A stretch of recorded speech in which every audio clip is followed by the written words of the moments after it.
So let's talk.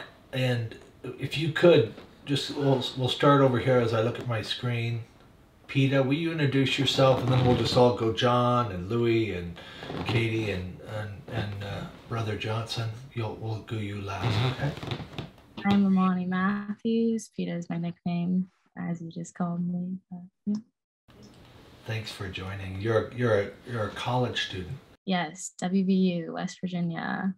Is that where you're at right now? Yeah. Well, no, I'm actually in Tacoma now, but getting ready to head back for second semester. So. Yeah. John Gaines. Yep, my name is John, Tacoma guy. Happy to be here. Brother Louis. My name is Lawali. Yes, my nickname is Louis, and I'm from Tacoma. Thank you for joining us, my brother. You are a pastor of a church. Yeah, Tacoma Indian Baptist Church on the east side of Tacoma. Wonderful. Katie. Hello, I'm Katie MCLEMORE. I was born and raised in Denver, and Tacoma's my city. Dean's my guy, so. Thank you. And Jonathan.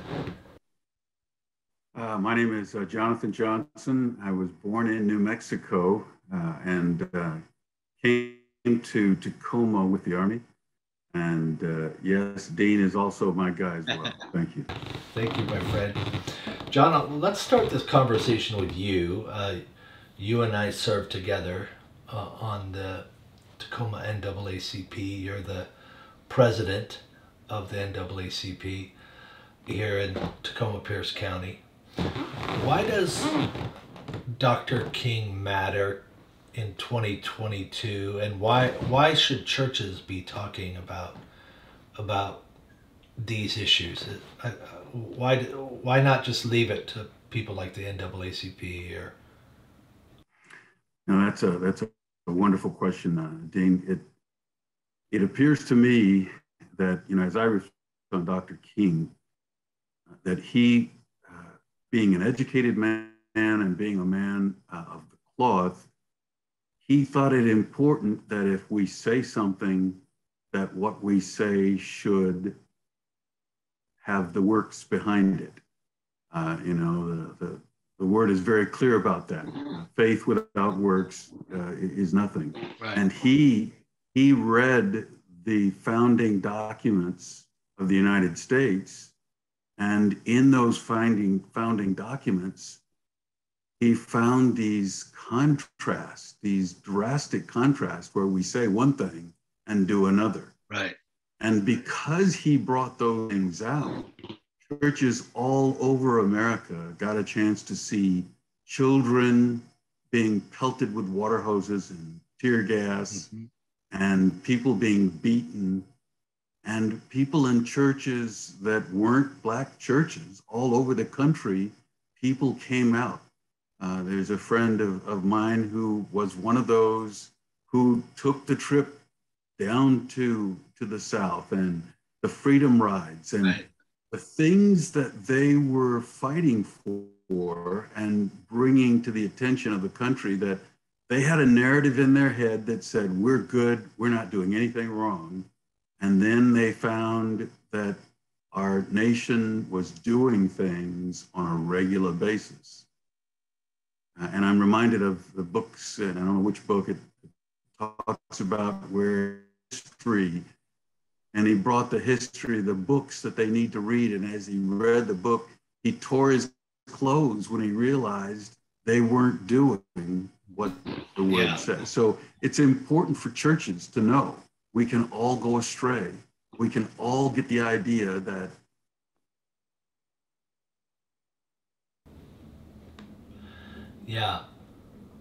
I think we lost you there, John.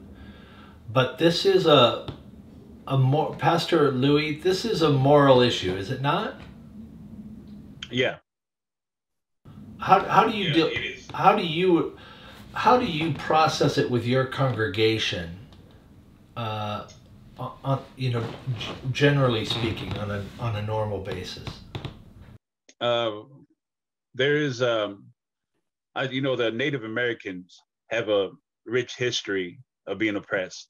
And, Yes. you know, and just from just a little side note, the gospel is really hard to preach to them.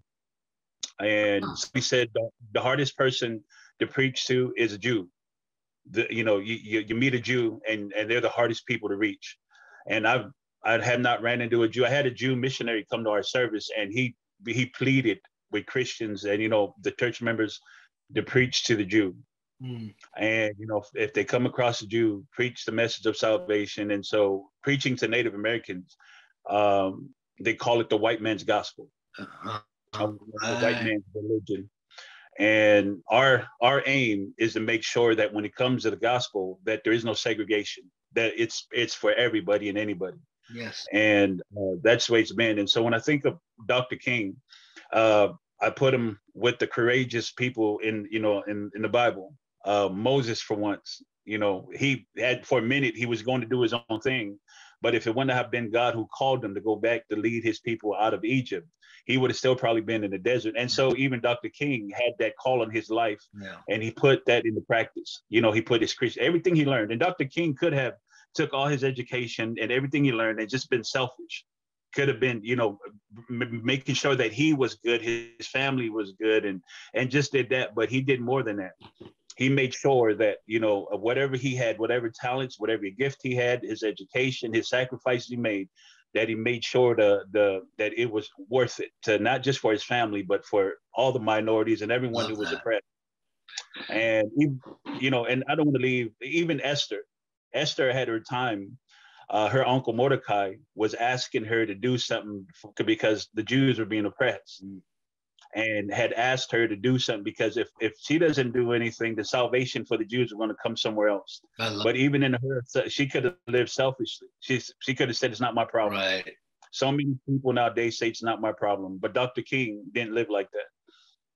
He had a voice. He used it, all his talents, all his gift, and so many people follow him. And when you got a large following, you got to make sure that you make it count. Yeah. And you're preaching the truth and make it worth it. And even for the sacrifices that you make. And so when I look at him, he's a courageous man to me. Yeah, and although he was an African American, the breakthrough that he created translates to the American Indian and other persecuted peoples. And a lot of what was done to the Native American people, those first peoples, was done sort of in the name of the gospel, wasn't it? Yeah, that's the hard thing. And so when I talk to Native Americans, I tell them the only good thing that they did back in the time was bring the word of God over. They misused it, but they brought it over nevertheless. Right. And so now, as a preacher, I'm making sure that the truth in it, that they'll know what it's for, and not use it to my advantage, or to put people to live in fear, or put religion. And religion teaches us that we have to work to heaven, but the gospel teaches us that God came down from heaven out of his mercy and grace. I love that. And so, even though we have opposition against the gospel, there have been so many people who have been saved, and the Holy Spirit has drove them to the cross. Beautiful. And beautiful. Thank you, Katie. Your father was an immigrant, and you were raised in a family that had a different kind of background and perspective on America and on the inequities. And how do you now, as a mom, as a wife, as a woman in the marketplace making a living, how do you process some of these issues and through your lens? Well, that's a good question. So I guess a little bit more context is, so my mom and my mom's side of the family is from law enforcement. My father's side of the family is African. They're immigrants from Zimbabwe. Biomedical engineering is kind of their thing. And when my father came to the States as an immigrant, he was told to hang out with a certain group of people. And he was told to avoid what's called ADOS, American Descendants of Slavery, African Americans, told by who? Because they're, so as he was going through his immigration process, so he came over when he was 28 from the United Kingdom. And when he came over, they prep you to make sure that you don't lose your citizenship, your visa, whatever it is. And part of that process was for him to understand that there was a group of people, American descendants of slavery, that were targeted disproportionately. And these immigration folks taught my father that. So what my father learned in coming, and now my dad is 70, he must be 72 now. He's 72. He was 28 when he came over. His first dose of the African-American race was, these are some folks you have to stay away from if you think you're going to stay in this country. And so my father taught me very differently. My mother taught me very differently.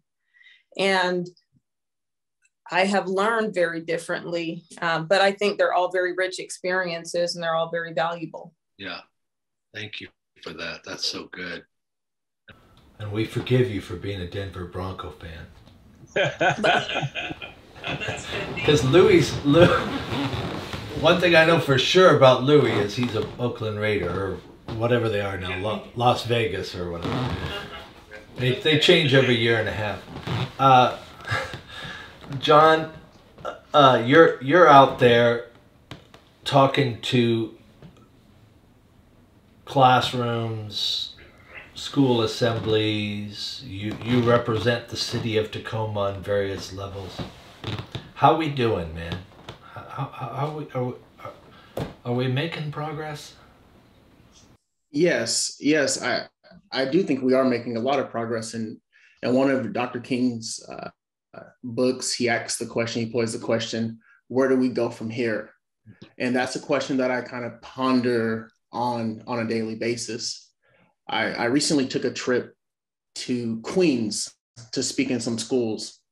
And I took my family with me. When I get invited to cool places, I like to travel with the family. And so we went over to Queens, and as we entered these different schools and organizations, there were so many images of Black and brown people on the walls. But not only that, as we walked through the community, as we went into restaurants, we saw so many Black and brown people. So many people complimented my daughter and her hair. You have beautiful hair. You look so beautiful. And when we're out in public here, we receive questions like, can I touch her hair? But not compliments on her hair. And when we got back home, I asked my daughter, I said, what was your favorite part of the trip? And she said, she looked at me, and I get emotional thinking about it, but she said, I felt loved. And so, yes, I do think we're making progress, but I still think there's a lot that we must do to make sure everyone in this country feels loved and embraced on a daily basis. Love that. AHMANI, does this resonate with you? You're on a college campus. You're in these classrooms, dialogues with your generation. What part of this resonates? Yeah, well, I definitely love to hear that. That is what your daughter said, but I really relate to the "can I touch your hair" type of thing. Thankfully, with my parents growing up, like, I used to wish that my hair was straight. And I was in schools that I was surrounded by a lot more white people, not too much diversity, but I never really experienced racism.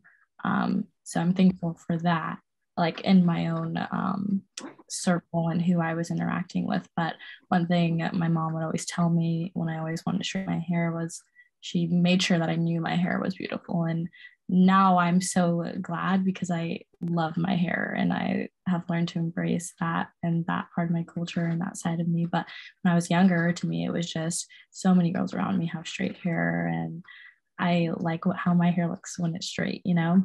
I felt prettier that way because in society, that's how it's kind of portrayed. and even down to like in a professional setting, like going to an interview or something like that. Like I can have my hair like this and feel like I'm still feeling professional and proper, you know, like it's not bad to have my hair like this. So that was a big thing for John to say. I would say in regards to Martin Luther King Jr., one of the biggest things for me that just kind of like reflecting on everything that I've learned about him over classes and just my own research and stuff, one of the things that he said was darkness cannot drive out darkness, you know, only love can do that. Yeah, and hate cannot drive out hate, only love can do that. And I'm just really thinking about that a lot, with especially like recently with these past couple of years and the killings and the protests. And there were so many beautiful protests and, you know, peaceful and powerful ones that I think really did do what they were supposed to do. But you also see a lot of hate. And it's rightfully so. It's hard to not be mad or angry, like just with how much that's so painful. Like, and it's so hard when not everyone in the world can understand it, you know. But I think that, you know, the violence and the hate and reflecting that and deflecting that onto others is not going to bring us, it makes us, you know, sidetrack from the main goal. So I think that's one thing that Dr. King had said that was really important for me, you know, only light, only love is going to drive out those. Well, have we walked away, John Johnson, as a culture? I remember reading that Dr. King modeled his protests after Gandhi, the whole nonviolence, that thing. And Gandhi said he modeled himself after Jesus. So, I mean, at some level, they were all kind of tapping into this peaceful idea. Have we as a society kind of left that part of Dr. King's legacy, in your opinion? I can see that. I can definitely see how Gandhi was very, very close to what Jesus did in the nonviolence. And looking at what Martin Luther King did, they were very intentional, making sure they prepared their people. I was reminded of my airborne training. I had to go through a lot of individual training before the event so that you knew what was going on. So looking at our society today, as we were talking with the few of us that were on earlier, when I was alive when Martin Luther King was doing his thing. I was able to see what was going on. My perspective is very different from the generation today that only reads about him in the books. Right. And so I think we're missing a lot of the preparation that he provided. The nonviolent, in order to do nonviolent, you have to have the discipline to know this is what it means when someone screams in your face and is about to hit you. Knowing that if you strike back, it will be on the news and you'll be the bad guy and you'll take the whole movement down. Yeah. Now that's missing, but I love the idea that he brought love, and he said you had to bring who you are. And so I'm one of those that says, if you walk around all day long and all the words out of your mouth until you come to church are 4-letter words, you're not being true to something. But if your operating system is you're trying to bring that love in everything that you do, I remember working with teachers, and a teacher would say, you know, it's hard to do that at school like that. And I would ask a question, are you that way with your children? And when they say no, then I say, well, that's the problem. You're trying to act rather than trying to be who you are all the time. So if you're being who you are all the time, we haven't moved away from it. But if you're living in a world where you're angry all the time, it's hard to bring that back. It really is difficult. How do we, let me throw this out to whoever wants to jump in. how do we get this out of the political? You know, it's like how do we? I mean, the race issue, because it's like it's a political football, but it ought to be in the moral realm. You know what I'm saying? It's like somehow these guys want you to think that they're not racist, and these people want you to think that the other guys are. And it's just like, and so then I think a lot of like people just turn off the sound entirely. Yeah, it's like, how do we recapture this? I don't know, Pastor Louis, take a swing at it. Well, I think of government.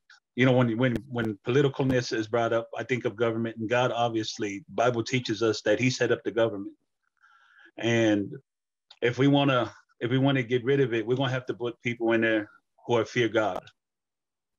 And so it has a political dimension. And that's because we're not going to get rid of democracy, especially in the United States. And you know, the people have to elect the right people. And to me, I've always wanted, it didn't matter whether they were Democrat or Republican, I always looked at their faith and where God was in their life. You know, if He was the forefront, or, you know, just biblically line them up. And Dr. King he was biblically lined up. Imagine if Dr. King was president, you know, if he had made it that far. Yeah. And if you put the right person in with good morals, I mean, that's the place to have. But we don't see this, like you said, we don't see the strings that are being pulled. And we are so divided. We're divided more now than we were in history. Yeah. And if the political person can have charge of where they center that hate or where they put that hate, then, you know, it's bad, it's chaotic. But if you put somebody who's and if the people would just get together and vote the right person in, and, you know, sin is always going to be there, but somebody who is morally and sound doctrinal and just God-fearing and have the morals like we were talking about, that's the way to do it. But other than that, you know, as long as there are always going to be political leaders, their views are going to be theirs. We're always going to have this issue. Mm-hmm. And if you could get more audience by using racism, that's what's going to happen. Peter, is your I mean, we like to think, I don't know, you know, I guess I've seen enough generations at this point to say, we always try to say, oh, that the young people are getting it. Do you feel like your generation is getting it? I would say yes. I mean, I think gradually it gets better in the way you just explained, but I think there's still a lot of just blindness to it all. And it really, just because it's so deep in the roots of everyone's family, you know, and like if people are willing to have those tough conversations with, you know, their grandparents, you know. People that grew up with a different. Exactly. Family. Yeah. And I think, you know, it is great to hear younger people who say, you know, I did have that conversation and I had to, you know, because it's not comfortable. That's not a comfortable conversation to anybody, but especially in family. That's So I think I've heard a lot of those stories, and so I think kind of breaking those barriers is big, and I do see it a lot in my generation, I would say. But I think that you know, there was always more room for growth, and we still have a lot to go. Katie, I've used key people that I love and trust in my life to kind of help speak into me on these topics. You and your husband have been that for me. What would you tell people of color about how to speak to people like me from my background? I'm blessed that I have these friends that from time to time, I mean, have said, hey, Dean, let's go to coffee, you know? Like, you know, and kind of bring me up to speed. because I can only be me, you know, and I got my cultural blinders on like everybody else. What would you say to that, Katie? Well, I think what you just said was a good start. You said I have what's called a cultural blinder. In other words, there's this psychological term is called ocular scotoma. In other words, it's a blindness to further information. It's your inability to see beyond your first experiences in life, an inability to see beyond how you were first introduced to somebody. So we're fighting this thing in the psychological world called ocular scotoma, and we can't get past our first image of seeing an African American as a slave or 3/5 of a human, or like, right, whatever that is, or an athlete or a singer, right? And so the goal is to get past your first impression of anything, of anyone, right? Let's get past the first impression. How many African Americans are in coding, like the people who are coding this Zoom call right now, and the people who are trying to sneak in, and right, how many African Americans are in the biomedical and tech field trying to figure out why women with darker skin are diagnosed so much later with skin cancer, right? These are real questions. And so when you say, hey, Katie, I have my blinders on and I just don't know where to start, that's where to start. I love it. That's where to start, right? It's just a question, right? I don't know it because I don't see it, because I don't have to see it. And I'll be honest with you, being a brown woman is different than being a brown man in my experience. What I have seen and went through as a brown woman, I remember doing a basketball workout where you'd run up and down hills, you'd run hills.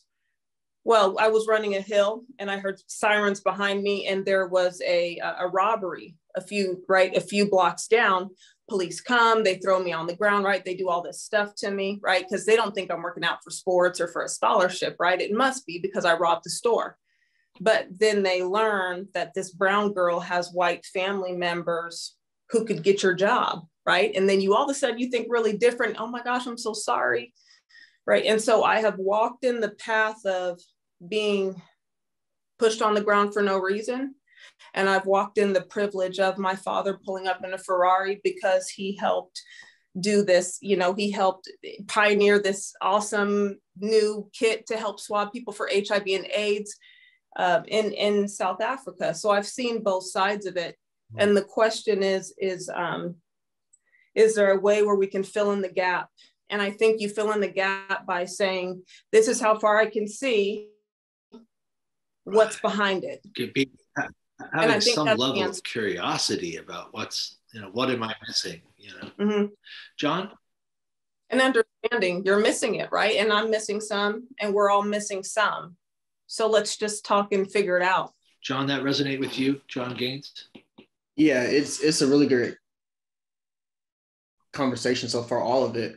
I think of, I just think we need to build more leaders. Our values are shaped by our families. And that's why I'm so passionate about working with young people and inspiring and encourage, but not just that, helping young people see beyond their circumstances and helping young people learn to think for themselves and not get so attracted to social media or what other people think. But actually something I learned during my research for my doctorate was that there's always three sides: opinion, fact, and truth lie in the middle. And so for me, I just think of ways I can incorporate my learnings and what I've learned from my grandfather and my grandmother to all the young people that I have an opportunity to teach and I'm exposed to.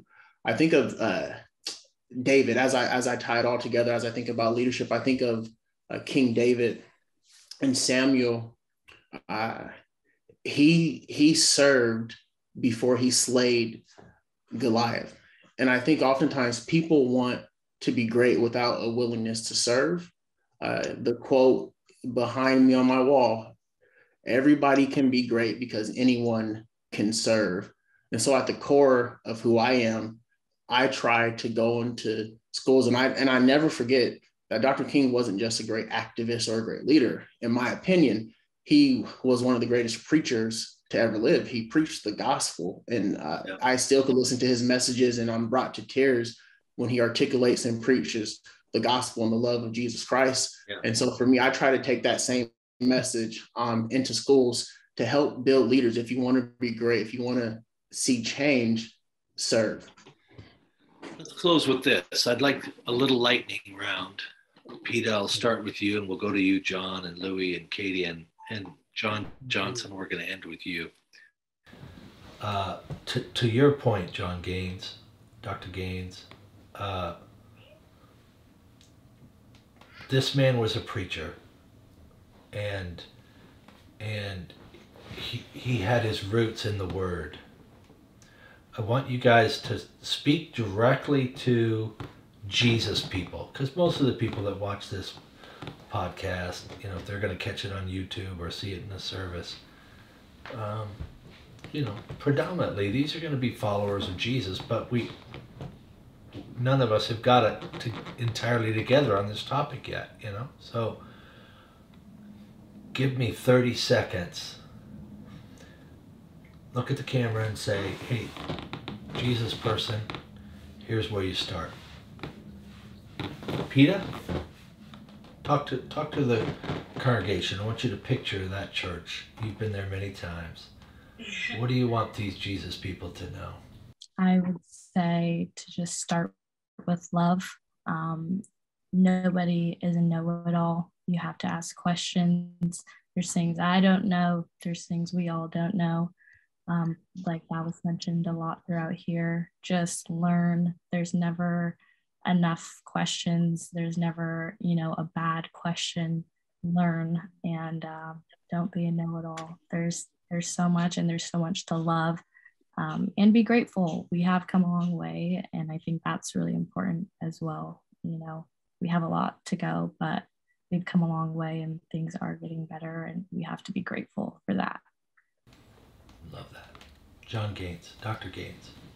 Yeah, I would just add, I think what Peter mentioned, scripture tells us as believers to love our neighbor as ourselves, to love God with all our heart, soul, and mind. So always start with love. And I would say, I think just when I talk to people and just when I travel and speak and meet so many unique people, and they always ask who, but it's not necessarily who, because it's not one of us.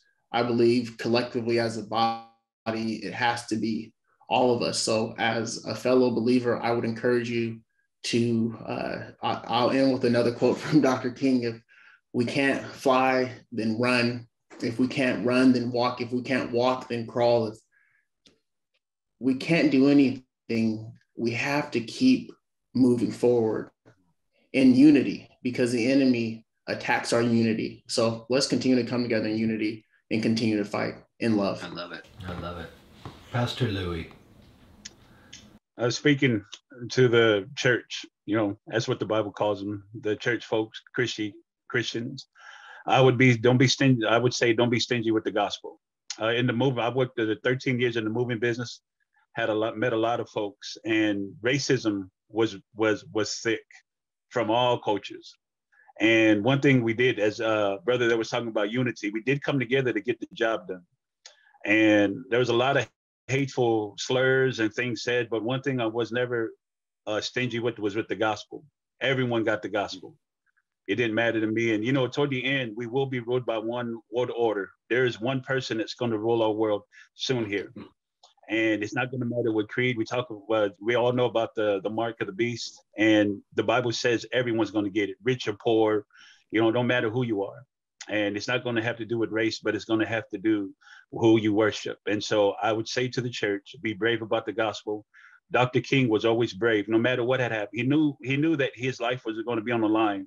Yes. And every Christian knows that. Every Christian knows that no matter what persecution comes, no matter how the time changes, the gospel needs to be preached. So if you love people, just as the brother was saying, never forget to preach the gospel.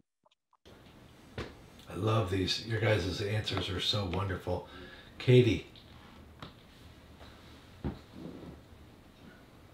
think what everyone said is really, really powerful. And I think it's important that everybody wake up with a vision every single day for your life, very specific, very clear, and ask God, what is it you would have me do? Where is it you would have me go?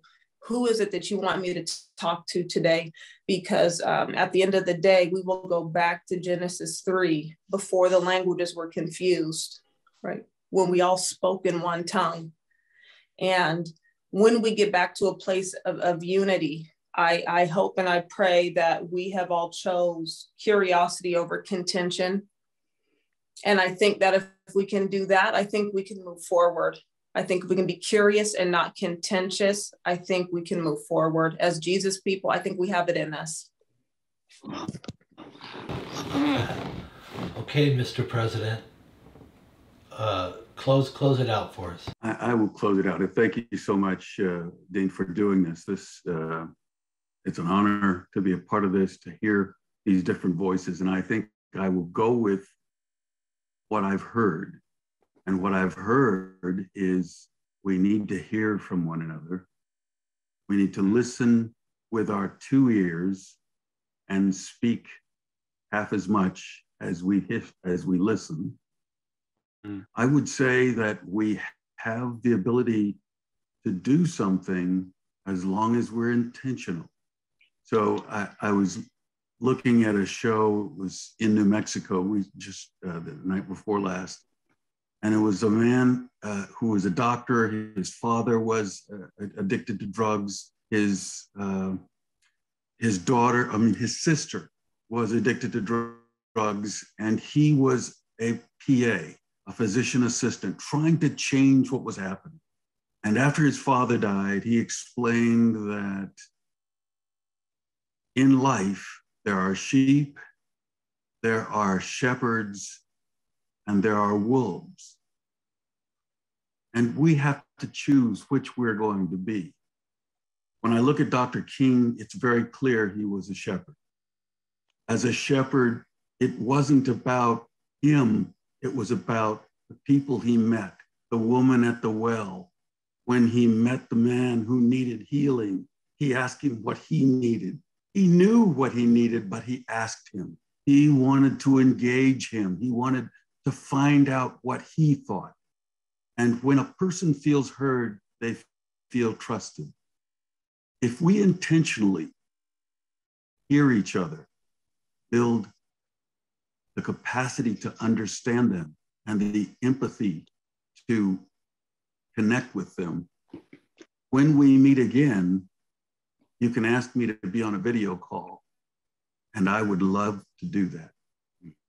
Thank you. Thank you. Love it. Love all of you, and thank you for letting me be a student here. You guys are so good, so good. So thanks to everybody for watching and being a part of it, for being a part of what Jesus is doing in the 253 and around the world. So blessings.